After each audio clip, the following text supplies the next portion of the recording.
Pour tout l'heure du monde de Jean-Marie Defossé. Chapitre 17. Souffle et cœur serré, larmes en joue, David s'enfuit dans sa chambre pour pleurer. Son père était revenu, mais rien ne s'était passé comme il l'avait espéré.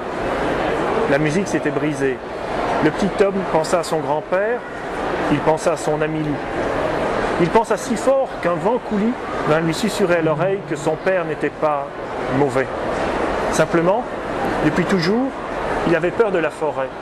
Et c'est pour cela qu'il s'était mis en colère si fort contre le loup. C'est pour cela qu'il fuyait la forêt.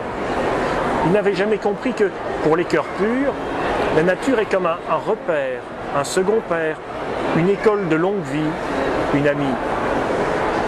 À cette idée, David se consola un peu. Il songea aux vœux confiés à l'étoile filante, sortit de sa chambre et quitta le chalet en déclarant d'une voix sereine « Papa, maman, je vais jouer dehors, je reviens pour midi ». Son père fut tellement surpris de cette assurance qu'il laissa son fils s'en aller. La clairière rayonnait dans son habit de soleil.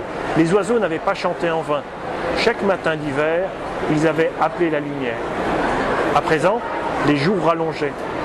De chaque bourgeon, par bouquet, par poignée, des feuilles jaillissaient. « Milou !» Les deux amis coururent l'un vers l'autre. « Oh mon Milou, mon père n'est pas méchant, tu sais. C'est juste qu'il n'a pas osé faire confiance aux esprits de la forêt. » David serra son ami plus fort que d'ordinaire.